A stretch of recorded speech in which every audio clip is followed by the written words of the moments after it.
From the PEP Radio Newsroom, this is the afternoon news blast for December 28th.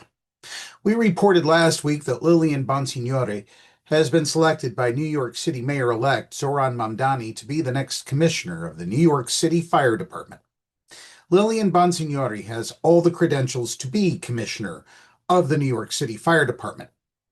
She served in the fire department for 31 years, finishing her tenure as head of emergency medical operations. She was not only the first woman to hold the title, but also history as an out lesbian. She became the first woman in the fire department's history to hold a 4-star rank. She was widely praised for her leadership during the COVID pandemic. She was endorsed by all 3 unions representing firefighters, fire department officers, and medics, and will make history as the first lesbian to lead the FDNY. Needless to say, MAGA hates her. Within days of Mayor-elect Zohran Mamdani making his announcement, the right wing has hurled all its usual criticisms at Bonsignore, including homophobic ones. Many of the attacks focus on the fact that Bonsignore was never a firefighter. At the top of the list of inflammatory slams stands Elon Musk. In a post on X on Friday, Musk dramatically claimed people will die because of this. Elon, I hate to break it to you, people die because of the gosh darn Cybertrucks you sold. You know, the ones that have poor braking and, crash into things and just spontaneously combust. You have killed a lot of people, you bastard, so shut the hell up. And then along comes Senator Ted Cruz, who chimed in, a great idea unless there's a fire. Megyn Kelly added, here we go again. Yes, here we go again. Senator Ted Cruz is running his mouth without understanding the words that are coming out of it. As for Megyn Kelly, she's little more than an overpriced mouthpiece for the Trump regime who has no business speaking about topics of which she has zero clue. In fact, neither of the last 2 commissioners appointed by outgoing Mayor Eric Adams had any operational experience. Podcaster John McCarry, a retired lieutenant in the New York City Police Department, was quick to point out that Bonsignore is well qualified. Eric Adams, current NYPD Police Commissioner Jessica Tisch, also has 0 law enforcement experience.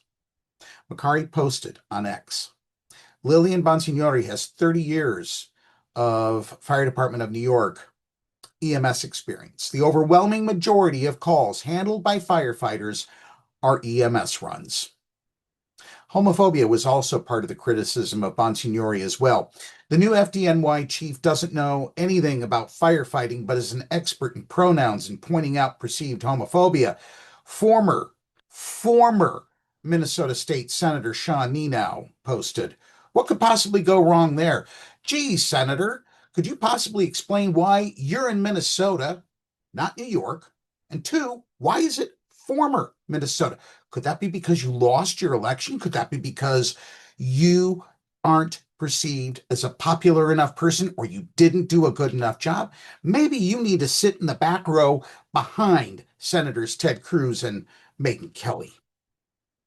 In a surprise move, Mayor Adams swore in his choice as FDNY Fire Commissioner just hours after Mamdani made his announcement. He chose Mark Guerrera, who had been interim commissioner for a week, to fill the role for the rest of Adams' term, which ends Wednesday. Adams, who was indicted on corruption charges in 2024, has been highly critical of Mamdani. Well, heck, I'm highly critical of Adams. He has absolutely no business gallivanting around the world, leaving New York in exactly whose hands, Mayor Adams?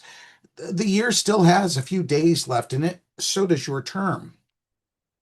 But Adams may also be continuing to burnish his credentials with President Trump, whose Department of Justice dropped the charges against him. Adams then started pledging cooperation with ICE's crackdown on immigrants, a move many interpreted as a quid pro quo for the dropped charges.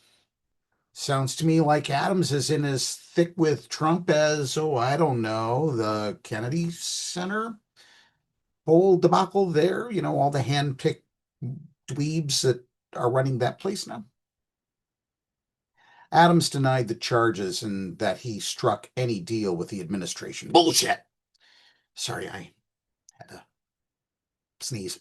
Mamdani campaigned on his support for the LGBTQ community, winning more than 80% of the LGBTQ vote, according to an NBC News exit poll. In his victory speech election night, Mamdani pledged to defend the trans community against attacks from the Trump administration and create an Office of LGBTQIA+ affairs.